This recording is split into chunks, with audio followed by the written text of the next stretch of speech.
listening to the Not-So-Black-and-White Real Estate Podcast with your hosts, SirColin Campbell and Gary A. McGowan. Good afternoon. It's SirColin Campbell here and Gary A. McGowan, and we're inside the Not-So-Black-and-White Real Estate Podcast. We have a special guest in the studio today, the queen of the North. I like it. Lorraine Jordan. I like it. Now, before we really get into Lorraine and why she's sitting in the hot seat today, we're going to just tune into our sponsor quickly and then get back to This is Dion Begg from Butler Mortgage. For the past 15 years, I've helped families answer the big three financial questions. How do I pay off my home faster, pay for my kids' education, and build wealth for retirement? We answer these questions through helping plan and fund significant investment property portfolios. If you're a first-time buyer or buying your first or 10th investment property, please reach out for a free consultation so we can ensure you build the best portfolio possible. Search for mortgagesbydion.com or call me at 800-518-1221. Well, here we are. We are live in the studio. Yes, Lorraine, yes. That seat was cold 3 minutes ago. But it's all good. It's starting to heat up. It's starting to heat up. That's all right. You know, we ask our guests to come in the studio because it obviously raises the energy. It's fun interaction. But when you got to drive 2.5 hours, that's a bit of a deal, eh? It's a little bit, but you guys are worth it.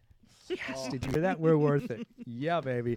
Okay, so as I do, I like to read the bio of all our guests because it's important that the people know, you know, all the people that are watching this and listening to the podcast. It's important to know a little bit of what you do, and we're going to dive a lot into that, what you do for others around you, and your story is pretty amazing. So without further ado, I've got the piece of paper here that was sent to us, and she said if I don't read it correctly, there's going to be trouble. So Absolutely. No, I'm making stuff up. I haven't even seen it yet.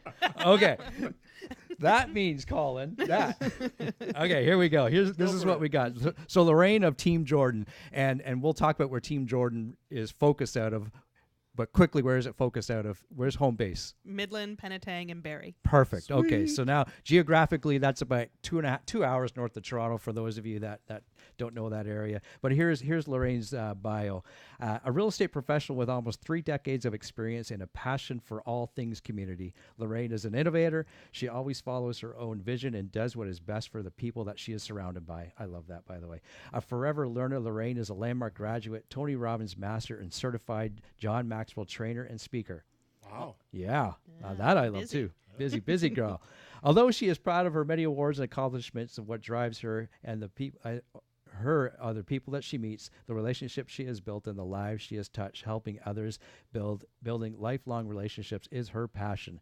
She has always been a very client-centered in her values and commitment to excellence. She believes working together to build a positive and exciting experience. Her genuine, humble, and energetic ways, combined with her desire to grow and continuously challenge her limits, make her an inspiration to everyone around her. I kind of want to stop right there. Yeah. Oh. You can. Okay.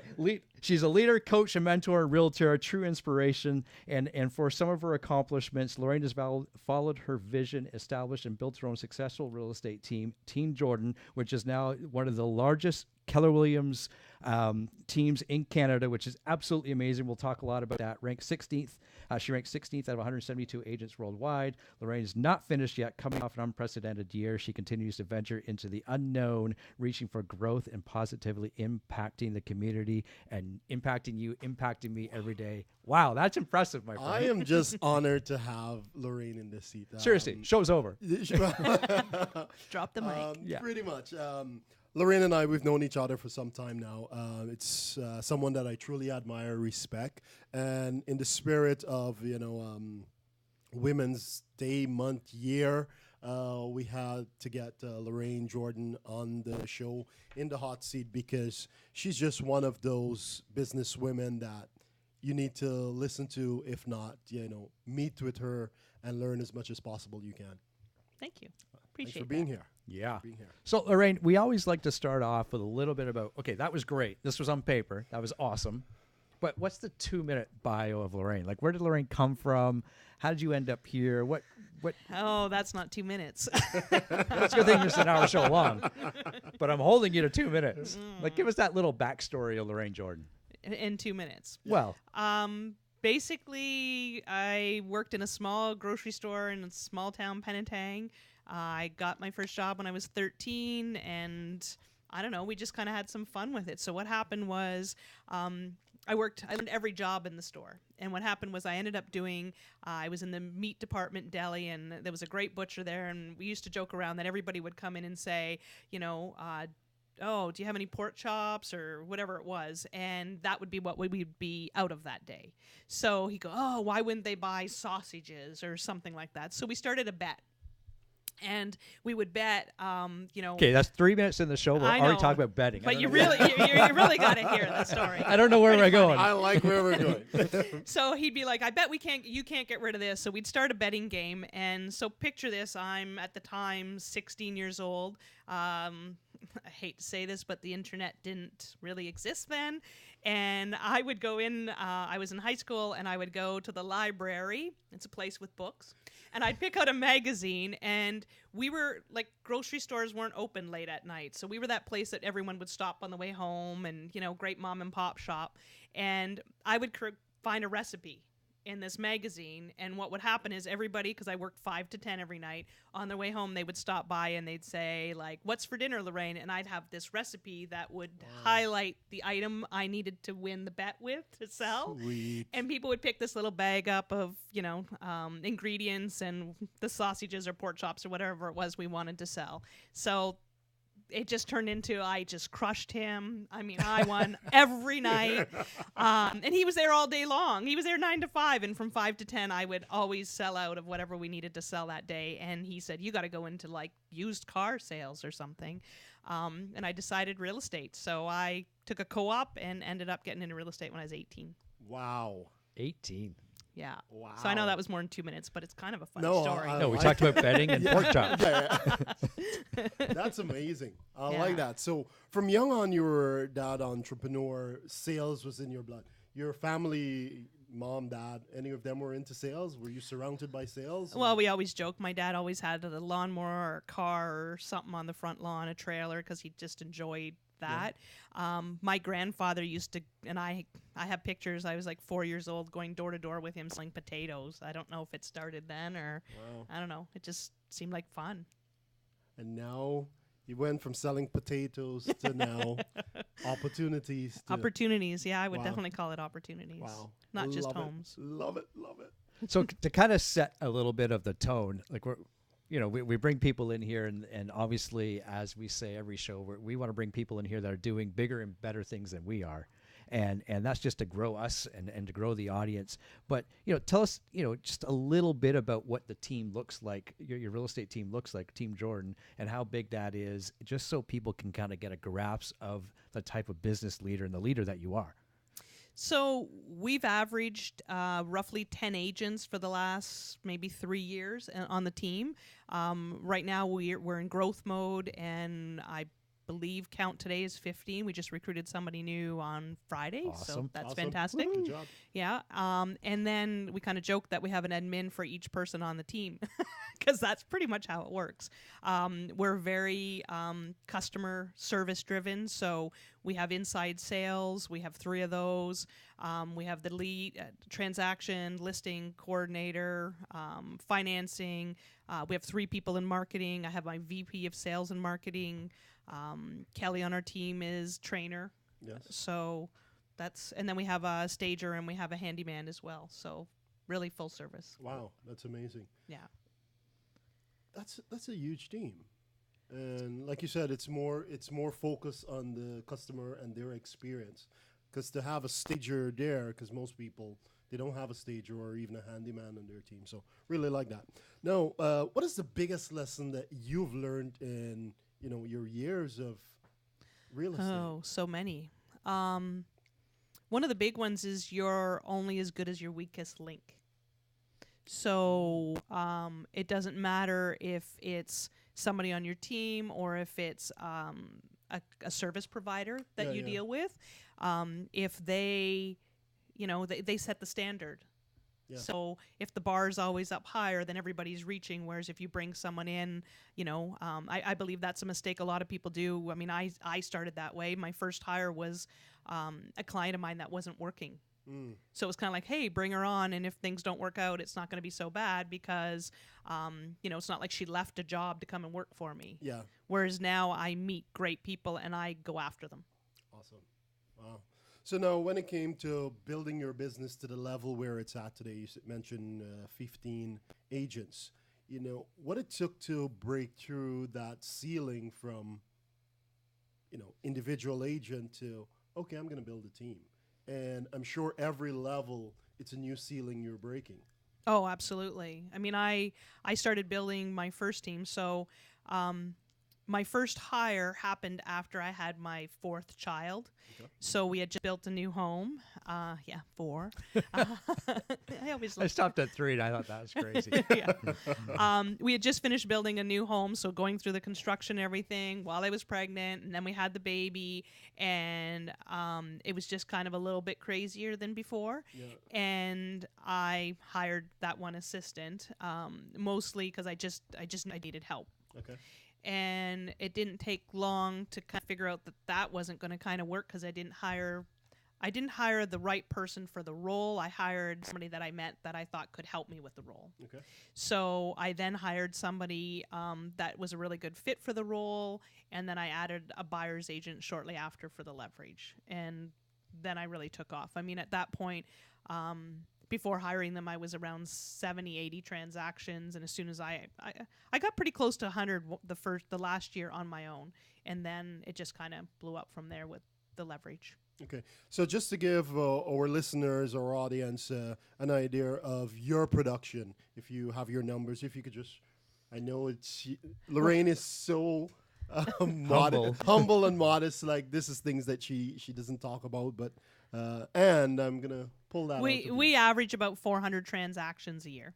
Okay. Give or take. Last year, we went up. So for 7 years, I was at 179 transactions. And then when we joined Keller Williams and then I got Marianne as a coach, we went from that 179 to 259, I believe it was. And then we went to like 365. Our 365 was our full first year implementing the systems and the models and having Marianne coach us through that. Awesome. So there's a whole bunch of questions that just produced. I hope everybody is on the same mindset. But so there's a couple of things there.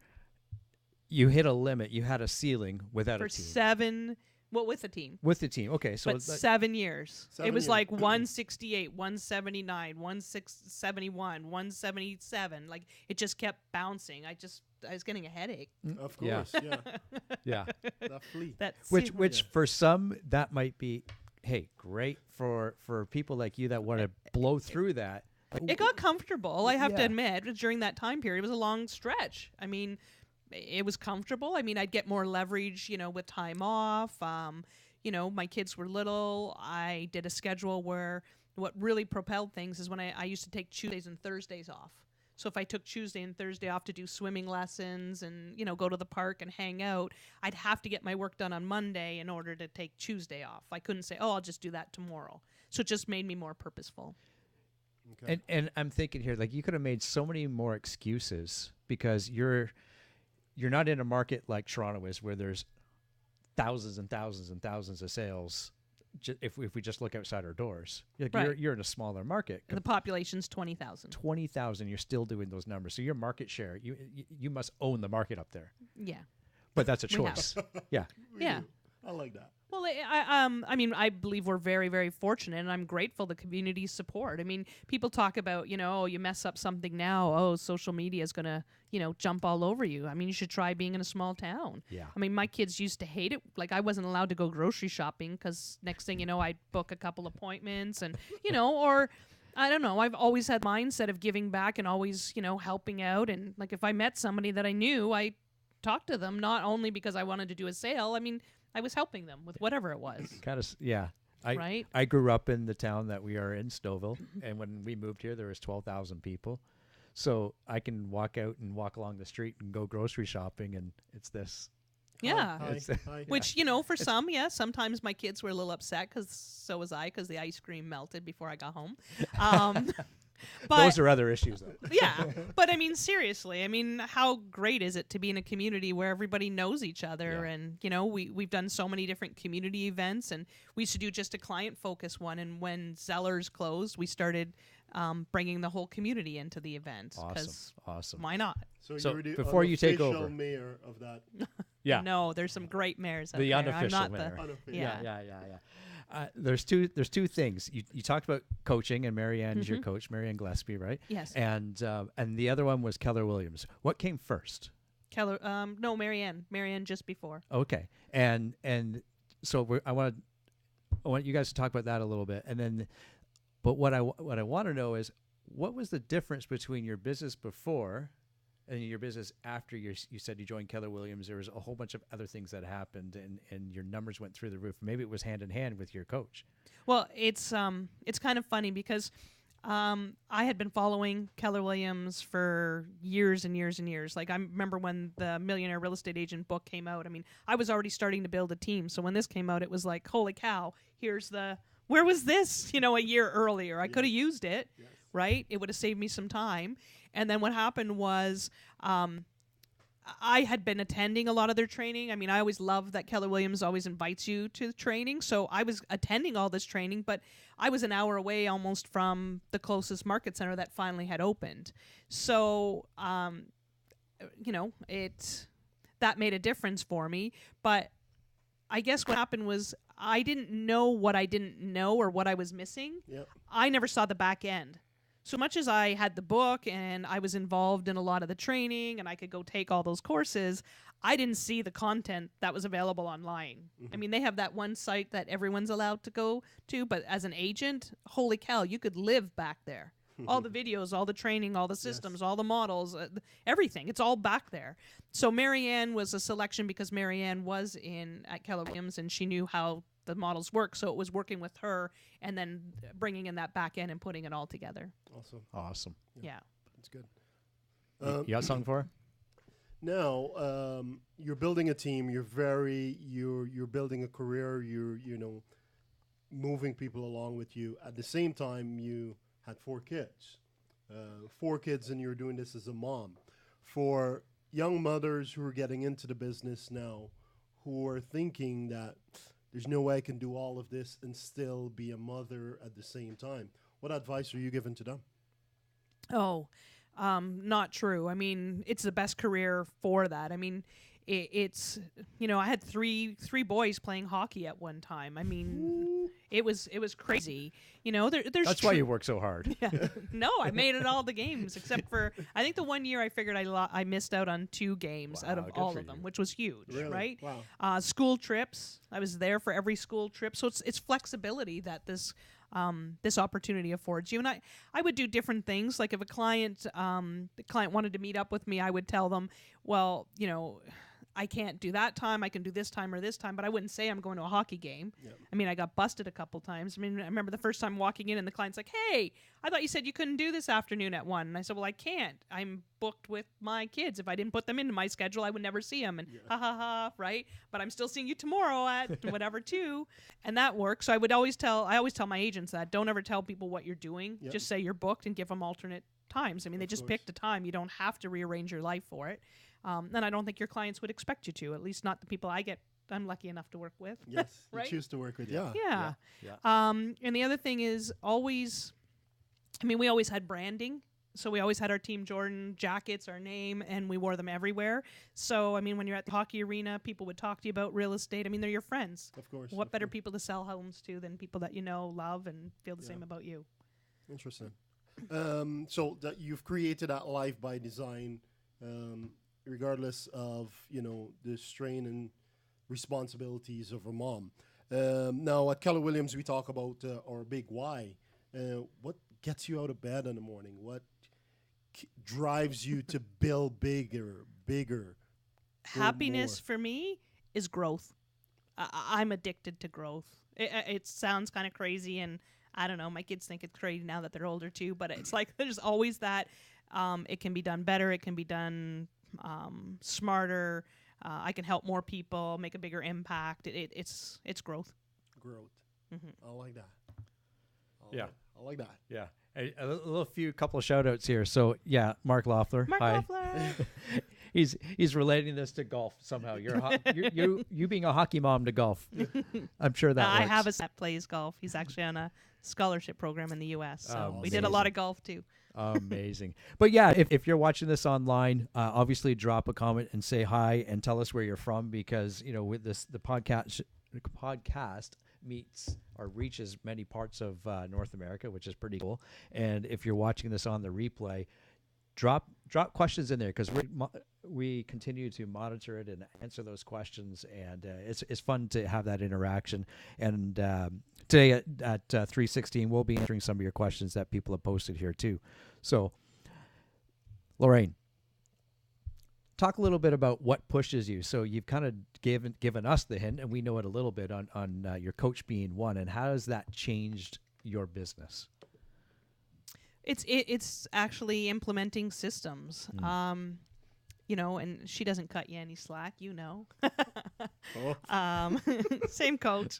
And it's following up. I mean, sometimes, I'm not going to say everything's perfect. I mean, there's days that, holy macro, they're heavy days. There's issues. There's people that you really care about that you're not able to reach or help, or, and sometimes people don't want to grow, and that's a challenge. My son said it best, because I've had some people come and go. It's not for everyone. And his quote one day, and I have it on my wall, is the big picture doesn't fit on everybody's wall. Ooh, I like that. Yeah. I'd type that out here if I was fast enough. I'm going to make a T-shirt out of that. Yeah, get one for me too. Yeah. No, it's true, right? I mean, when you're growth minded and you're looking for that, you're changing, you're evolving, you're improving. I mean, I never want to be Sears. I want to be Amazon. I mean, I think what happened to Sears is brutal. Yeah. This is the way we've always done it. And I've had people ask me that. You've been in real estate for 30 years. Like, how does that? Are you getting ready to retire, or is that, how does that affect you, the experience? How do you think of it? And I think, God, Sears should have never, ever have closed their doors. I mean, they had the Christmas wish book, and, of course, they had a captive audience of 3 to 93-year-olds, and they had a distribution center figured out, and they're gone. Yeah. Say that quote again for the people that are still trying to write it down. The big picture doesn't fit on everybody's wall. Love it. I like that. Mm-hmm. Now, what are you doing to, because running a massive team, producing, 400 plus units a year, where you're helping, clients, 400 plus clients, how are you holding your team accountable? So Kelly's great at helping with that. Deidre's great at helping with that. And then I love doing my one-on-one coaching. Okay. I'm actually increasing that. My goal is to, spend more time with them every month. Because I see the difference. When you have, the more people you attract that are growth minded, the more you're able to pour into them, and I mean, they're just there with a big basket catching everything. Yeah. And it's changing lives. It's pretty cool. So recently, I noticed that back in the day when I first got into real estate, I hung around with everybody that was 10, 15 years older than me so that I could learn. And now I'm hanging around with people that are much younger than me. I want to say thank you, but I also want to turn the water lightly. I know. Right? Because they're the ones that you're getting that opportunity to learn. Like, I've spent so much time in the last couple of years with, people in their 20s. Nice. And I think it's really, really fascinating because normally, you get an agent and they're like, oh, there's the newbie or the young guy comes in and he knows everything, the cowboy, right? I've heard all those terms. Mm-hmm. And I've also seen them come in and go, oh, there's the dinosaur that knows nothing. And, they do everything old fashioned. But when you bring the two together and you come from a place of respect and, seek first to understand, it's incredible. It's just a beautiful space to be, and you're both learning. I mean, experience is invaluable, but so is that fresh new look. Of course. And there's people on my team that I've hired, and because I've been in real estate so long, I always think real estate, and I've hired a lot of people that don't come from a real estate background because I want to implement that into, it's great to have that knowledge, and I know it, and we have the resources of Keller Williams, but if you can bring people that are more like your client mindset, then you're able to grow and shift things in a different way. Right. Cool. Yeah. What is it you're doing to pass that vision to attract the right people to your team? Well, I always think that leadership begins with doing and being. So for me, it's just being out there and being who I am, which is, I am who I am. I don't try to be anybody else. I think they're all taken. I love that saying.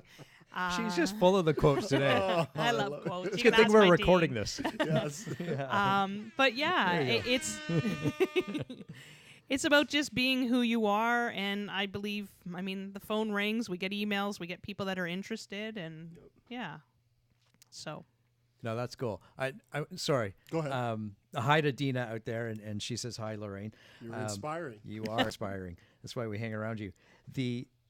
So for the agents that have never thought about creating a team or joining a team, what's your little elevator pitch on why a team versus perhaps why not a team?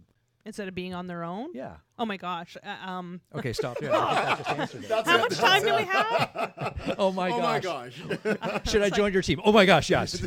It's more like, oh my gosh, I can't believe you would even try to do it on your own. Right. Interesting. I look back, and again, so it ages me.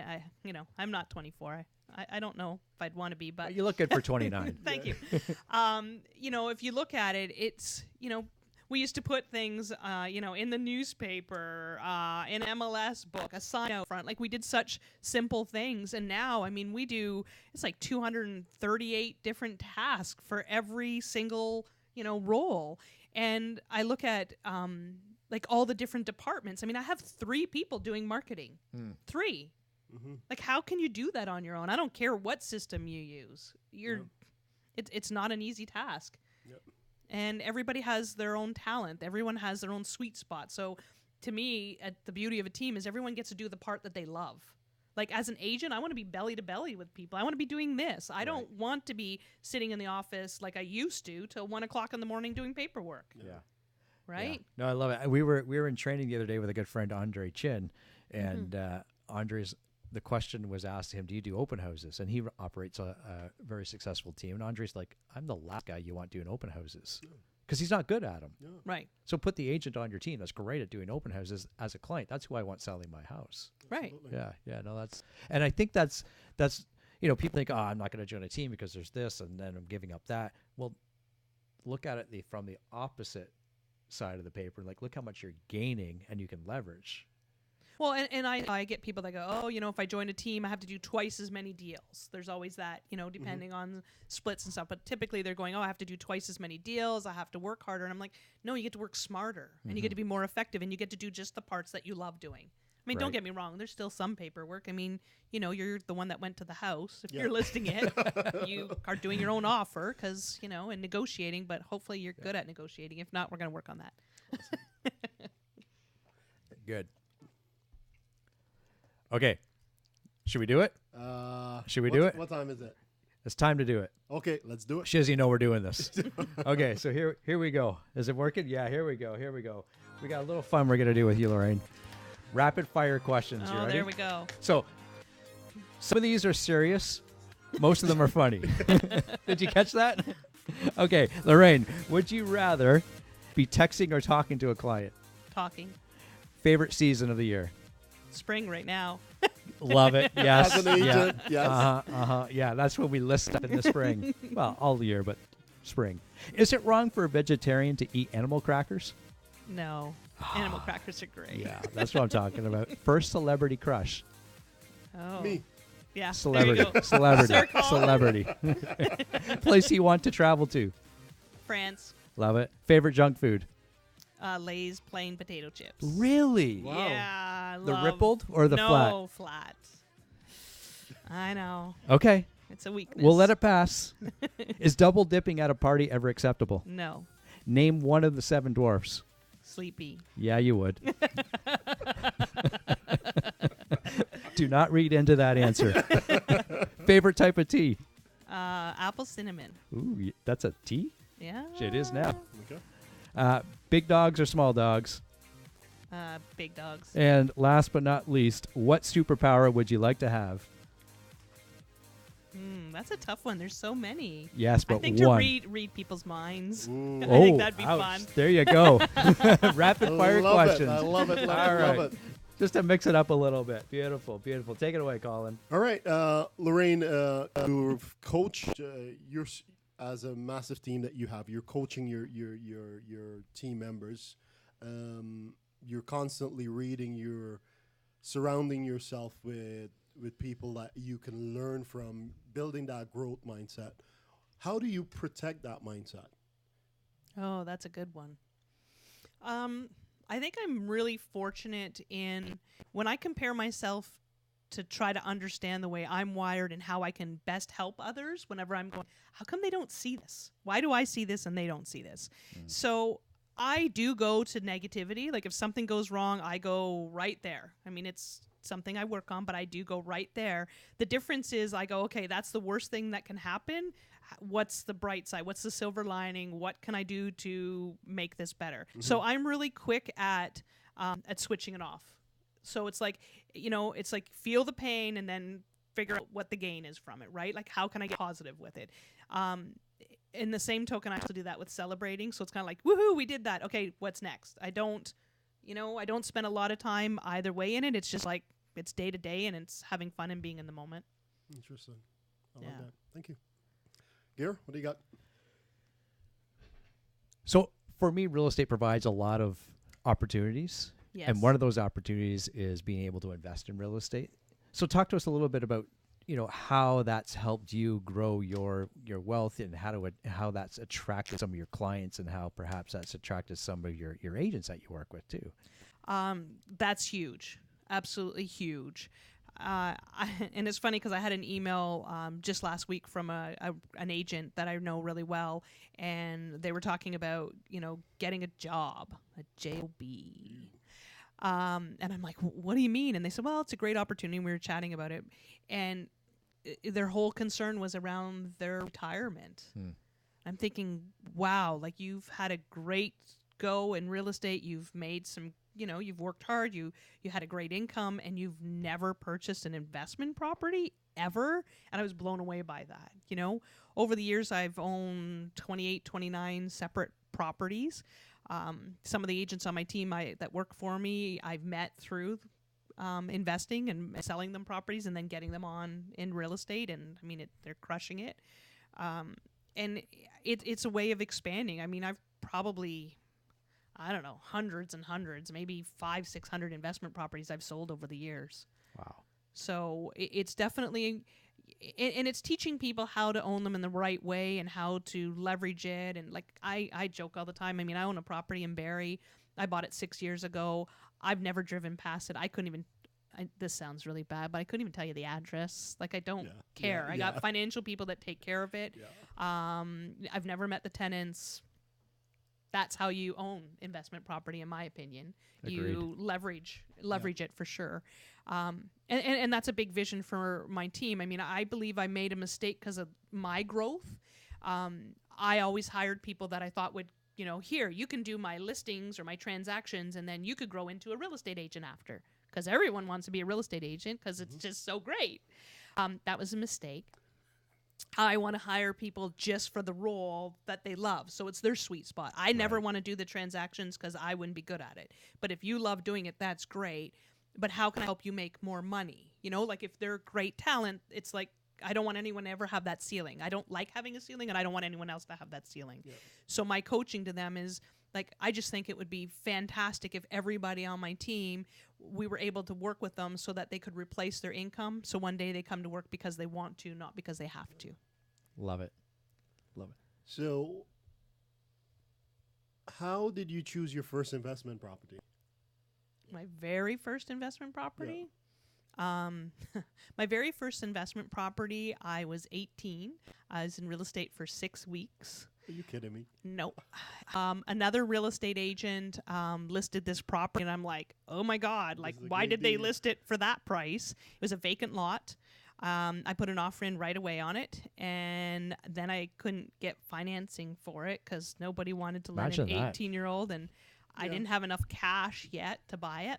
So I went to another agent in my office, and I said, okay, I have this property. I have an offer on it. This is the situation. If you lend me the money, we can go partners, and we'll split it half and half.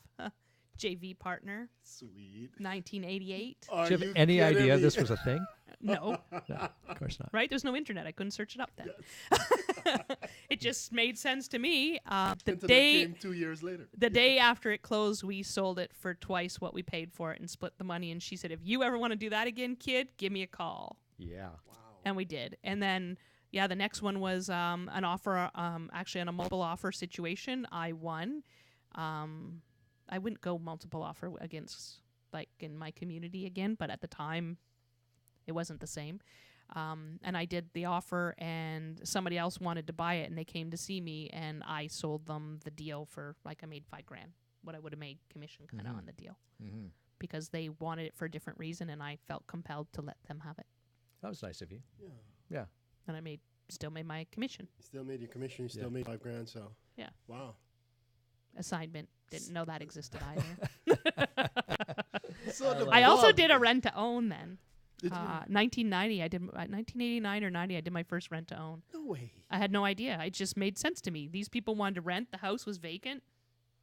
Let's put them together. Yeah. So you're so ahead of your time in every one of those. It's crazy. When I look back at it now, I think that's so bizarre. Okay, so she's not listening. Whatever she's doing now, we should go be doing. What do you have planned now? What is your vision for real estate and investment? Total world domination. Sweet. Queen of the North. Coming south. Yeah. No, definitely going to be doing more with investing. I'm exploring different areas, just meeting more people, having conversations. I had somebody ask me recently, like, oh my gosh, you're so busy selling houses. What are you doing down in Toronto at, like, an investment seminar? And I said, this is just fun. Like, seriously, it's fun.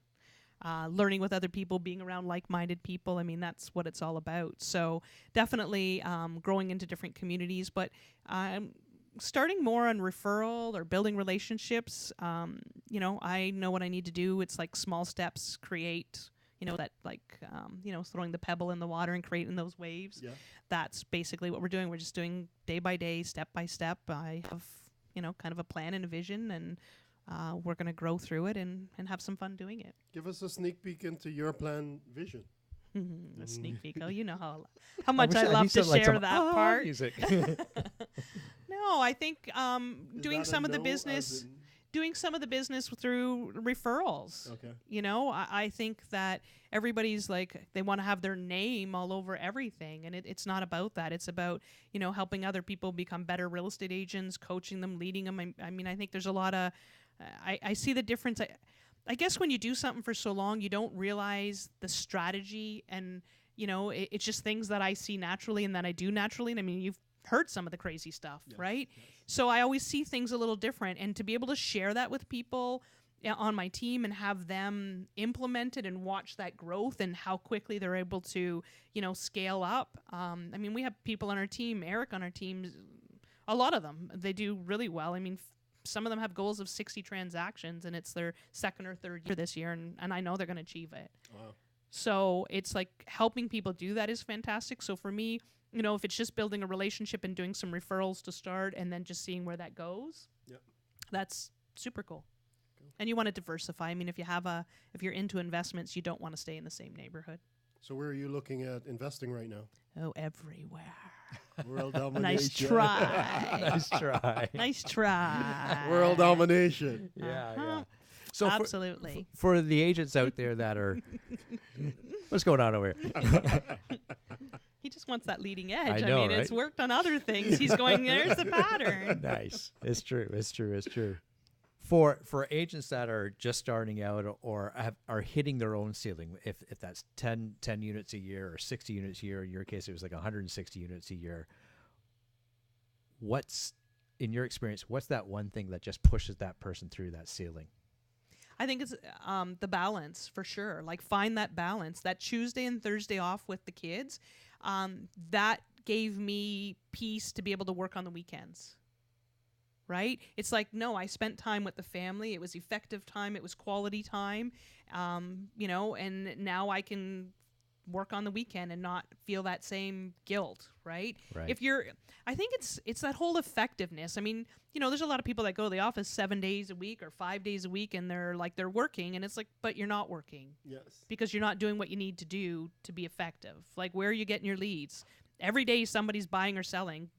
Whoever finds them first, that's the name of the game. Yeah. It's funny because I was driving over, I was listening to Jim Rohn, and he said, when you're at the beach, be at the beach. When you're at work, be at work. So just like you taking that time off to be with your kids, you're rejuvenating, you're focusing on them. So now when you go back to work for those 5 days, you're focused on work. Right. Like Yeah. that. And again, I don't think I did everything right. I mean, I was late a lot picking my kids up from school, and I still get those looks. And it's. I think that's another thing, that if I had to do it all over again, I would definitely make sure that my kids always understood they were a priority. I would never shush them because I was on a phone call or that whole thing. Because I mean, let's face it, they are number one. Right. Right? It's family first, then it's your work family, and then it's your clients. You know what I mean? And there were times where I'm sure that I made my family feel like work was number one. I back in the day, I remember, having the picture of Disney, in the car and telling the kids, like, shh, mommy's on a call so I can make some money so we can all go to Disney. If I really look back, and I'm going to be completely honest with myself, I really love working. I wanted to bring the kids to Disney, but it was my need to work that was driving me, it wasn't necessarily about bringing the kids to Disney. That was still selling. Yeah. Unfortunately, was selling my family. Yeah. So, and for someone who, say to you, why do you work so much? Why are you always pushing yourself? Why are you always looking for bigger, better, faster, stronger? What is it you say to It's a someone growth. It really is. And that is what you're addicted to. Yeah. Well, I love the growth. Like if somebody says, hey, we're going to go to the movies. I go to the movies and my mind goes, really? This is what we're doing? Like, you don't need me anymore. I'm just going to zone out. And, the kids always laugh that I never make it through a full movie. But I don't. Now, if you want to sit around and talk like this and have, conversations, I mean, I love the relationships. I love the energy. Like you said, it's different when you're in the room versus on the call. I love all of that. I love high-minded conversations. I mean, the Tony Robbins stuff, I go back on crew and I volunteer at that stuff. Awesome. I take time out of my busy schedule because I know it makes a difference. And again, I guess it's being around like-minded people, right? Yeah. That's what's fun. So, I mean, I still do stuff. I still travel. I travel quite a bit whenever I had the kids. I mean, I used to take a month off in the summer, and I used to take December off every year. I mean, March break, the long weekends. Like, I made that work. Okay. Yeah, of course. And Marvin, the gentleman that owns our broker, she's like, when you're planning out your year, that's the first thing you do every year. Absolutely. Right? Yeah. Book your family time in. Yeah. And I think a lot of agents you don't have to be an agent. It's just a lot of people forget to do that. Yeah, I'm working Monday Absolutely. through Friday or Monday or Sunday through Friday, whatever it is, and you choose your day off. And no, Yeah. it's the other way around. So my time off is either with family or my time off is out learning somewhere. I mean, I love nothing more than to go on a trip somewhere, be surrounded by like-minded people, learning something, seeing a beautiful new place. So now there's that old saying, hard works beat talent when talent doesn't work hard. So a new agent who's new to the business, are they going to be hearing take Tuesdays and Thursdays off or 2 days a week off? Or what is your advice to that new agent, new into the business? And they still have to have the same balance. I mean, I'm a big person on my team. I'm a big component of date night. I'm always pushing my agents like, okay, what's going on with balance? What's happening at home? I find a lot of people, especially with expansion, where people are expanding in different markets, what they do is they look for an agent that's basically going to be a slave. You know, I'm going to hire you, you're going to sell 50 homes a year, and I'm going to make some of that money, and that's what success is, and that's not success to me. I mean, my whole team's thing is creating lives worth living. And creating lives worth living starts with your family. You know, if you're, I mean, there's a balance, and I don't believe balance is like perfectly achieved. I think you're always, it's like, you know, doing that airplane course, you're always recorrecting. Yes. But in spraying, obviously, you're going to work harder than what you are in the wintertime. So plan your time. I mean, I had an agent on my team that used to take December, January, February off every year, and she'd show back up in March and hit the ground running. And that's what the team was able to leverage her to do. Yep.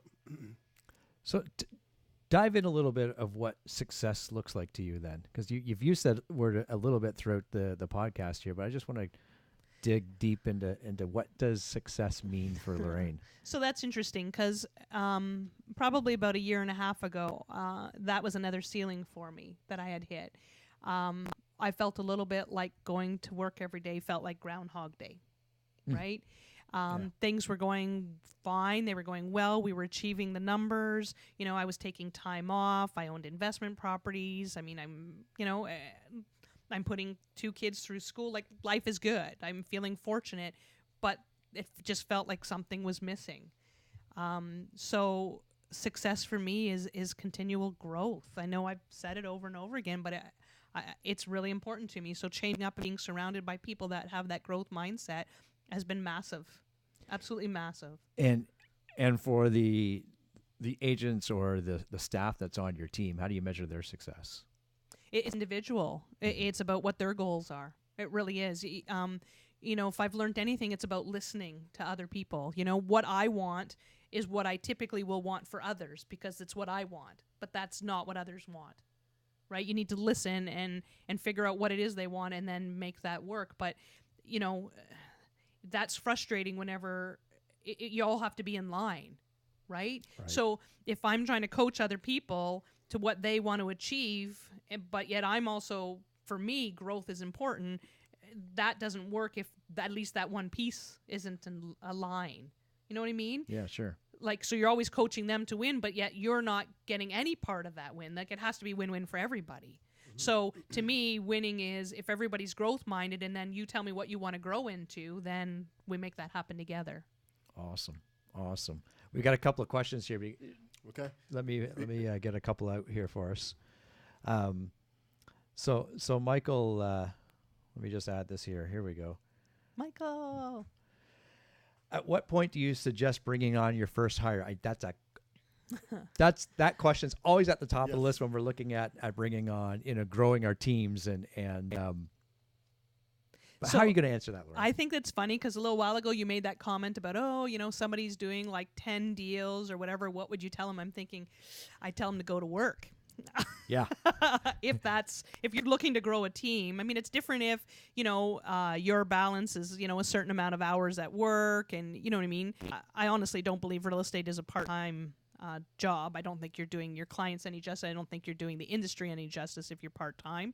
I believe it's all in. That's huge. And if you follow the model, you should be doing, in my opinion, like 24 to 36 transactions. I mean, there's no reason why you can't be doing 36 transactions before you bring on that first hire. That's my opinion. I believe because the city, the dollar value is a little higher, maybe people don't push the same. Right? I mean, my clients expect the same from me. the same level of service. Yeah. And the first hire, who would our first hire be? If you're, it's always an admin. A lot of people get excited and they go to the buyer agent, but you need admin leverage. Even on a team. So I would say if you're doing 24, you can be looking at that admin hire, but a lot of people get excited. I've seen that where they get like this glazed over look and they go into like, oh, someone that's going to pick up my dry cleaning and do a lot of different things. And they're not realizing that the responsibility of hiring that person is to then grow the 24 more transactions. And it doesn't mean that you're hiring them and they're giving you 24 more cousins and relatives and deals themselves. It's they're leveraging you so that you can go do those 24 more transactions. That's your commitment to each other. So the role of that admin is, what do you see that number one role of the admin?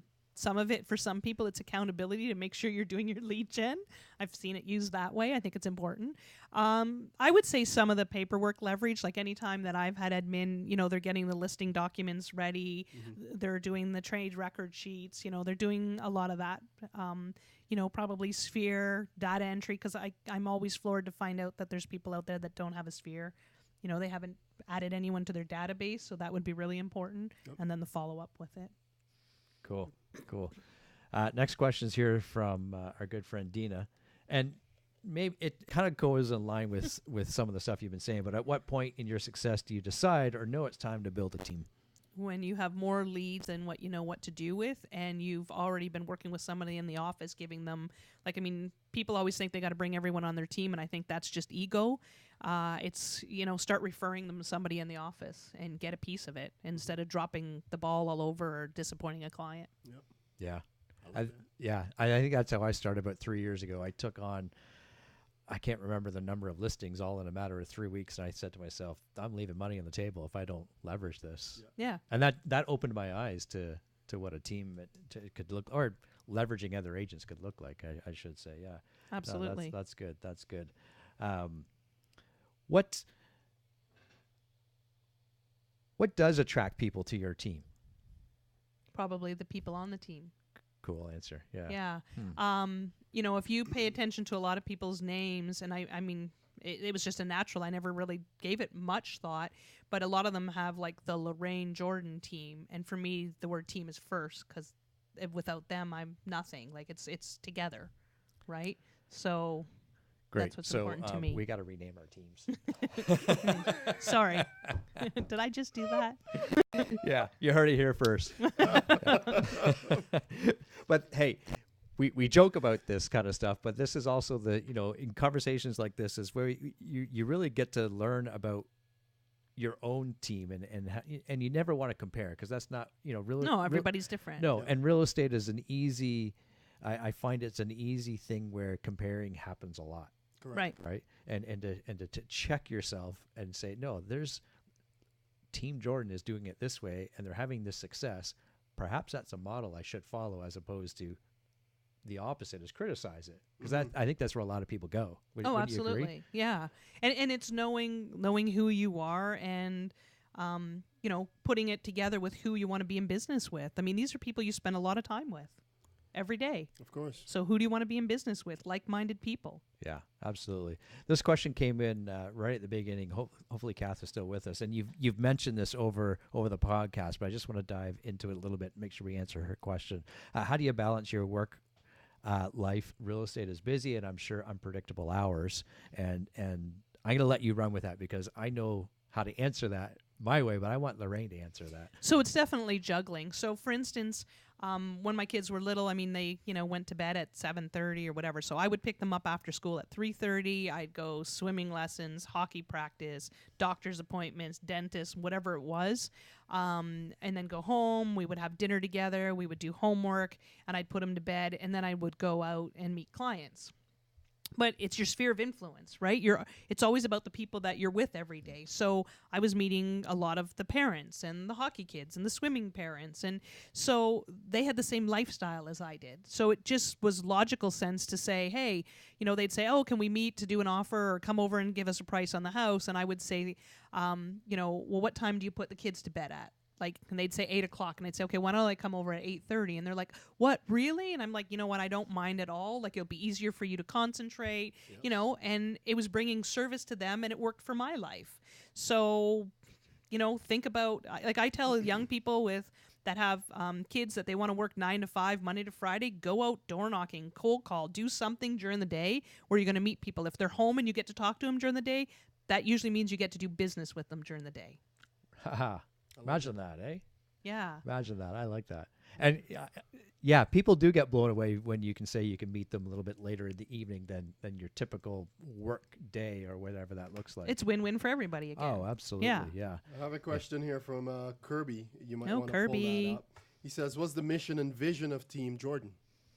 Well, it's definitely creating lives worth living. And I don't know, I keep joking about the total world domination, but that's been one. The other one has There's been truth in everything, my friends. Right. The other thing that we've talked about a lot is I've said it. I struggle with it because it doesn't sound humble, but I'm going to put it out there. I want to be the real estate team that other real estate agents refer their friends and family to. I like it. That's not humble. That's confidence. Well, it's just I think there's a lot of agents out there that go, you know what, I have 4 or 5 more years of my career. I don't need to join a team. I don't need to embrace new technology. I don't need to change. My clients love me, And I mean, I've done some of these things. I've given them a pumpkin. We gave Christmas trees. Like, we do a lot of stuff like that. But I think people think that means that their clients are going to be completely loyal to them. And I think it's wrong. Yeah. I don't think they should think that way. I think they should, first of all, I mean, it's their friend, it's their family member, it's a close acquaintance. To think that they're going to always be loyal to them when they can get better service elsewhere it's like Sears again. Yeah. I have a question, and it's almost Wait, 2 by the way, Kirby approves world domination. World domination. Let's like that. Yeah. My question is 2-part. What's your vision for 2019, or what do you see in the future for 2019? What do you see in the future of real estate, not just in Canada, worldwide? Wow, that's a tough one. Yeah, Lorraine. What? the vision of real estate, I mean, if you have any intuition whatsoever, the world is changing quickly and fast. I mean, every day there's some new brand out there that's saying, hey, we're the new real estate experts. Hey, we're the real estate experts. Hey, we're the real estate experts. And I mean, basically they're just websites. That's all they are. Anybody can put up anybody can list a property for sale. They can put up a sign. They can put it on a website and, make better search engines. They can do all that kind of stuff. But when it boils down to it, it's about relationships, somebody you feel comfortable with, somebody you trust, and, strategy. If you really have somebody that cares about you and they want to help you and they are constantly learning, they're going to be able to provide better strategies to get you that investment property or get you financing on it. Or, if you just go in and see anybody, or you go on a site that you can buy an investment property, you need 20% down and this is how you do it. Well, you know what? I've done that. And then all of a sudden it's like, okay, I can't get any more mortgages because, I can only get so many through this one bank, and you don't know that there's other opportunities out there. Mm-hmm. And you need to constantly be learning. And again, you don't know that unless you're in conversation. I mean, and we know some great people. I mean, look at Mandy. Yeah. I mean, Mandy's grown a lot, and it's all about relationships. It's not about some shiny website that she throws up and everybody's, filling out applications. No, people meet her and go, you know what? I want to give you money and I want to invest with you because I like you and I trust you. And that's what it's about to me. Yeah. And how does she do that? The only way she can do that is going and networking and getting knee to knee with people and meeting people. Yeah. Relationships. It's all about and being real and authentic. Mandy's very real and authentic. Oh yeah, without a doubt. Yeah, without a doubt. And your vision for this year, 2019? We know the market has changed. We've seen some ups and downs over the last bit.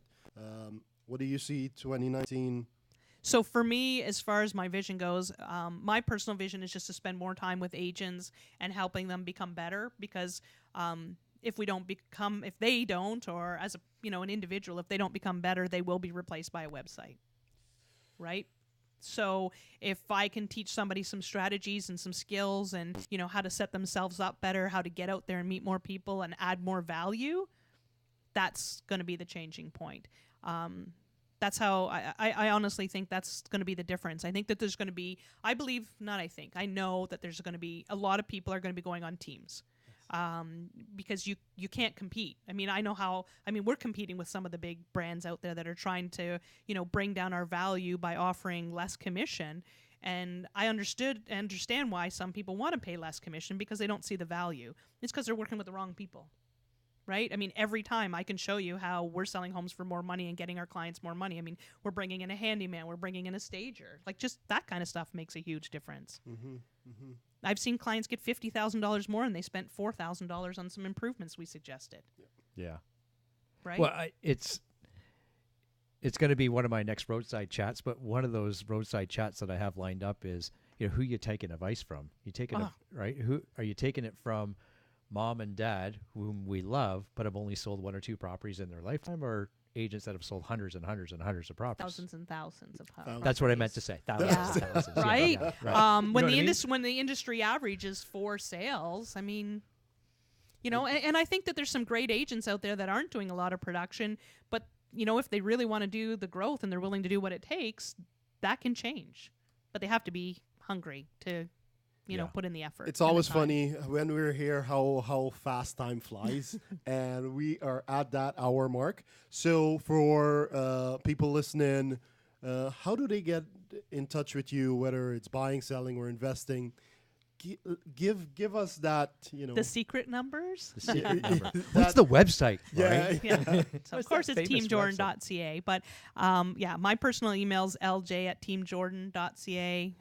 So you can email me. That actually comes to me, and even my cell number 705-528-4207, and you can text me on that number. Boom. I will not be answering my phone when I'm with clients. I never ever do that. So text me and let's set up a time. And tell us again the areas that you cover, so anyone who's looking to join a team out in your area or buy or sell investing real estate in your area. That we're pretty much all of Simcoe County. I have agents that have joined the team recently that live in Collingwood, Wasaga Beach. I mean, the mayor was, their grandfather, that sort of thing. So we do have people covering all of that area. So Aurelia, Barrie, Midland, Penetang, Tiny Township. And I always tell people, like, if you have a referral for, I always say north of 7, and you have no idea who, send me a text and we'll give you a great agent that we work with. And I've sent you referrals. Do it. Yes, do it. Yes, do absolutely. Do it. Lorraine, it's always a pleasure having you. Thank you for having me. Again, guys, you're tuned inside Not So Black and White Real Estate podcast. I'm your host, SirColin Campbell. We have Gary A. McGowan. I'm trying to point to these things up here. That's what I'm pointing to. Gary A. McGowan with the Queen of the North, Lorraine Jordan. Thank you. All right. You. Yeah, don't forget, we are all on these podcast sites, so that's where you can get a hold of us: Spotify, Google Play, Apple, and our website. This video replay will be here on Facebook, and it'll jump on to YouTube within a couple of days. Good day, everybody. We'll talk to you soon. Ciao. Bye. Music.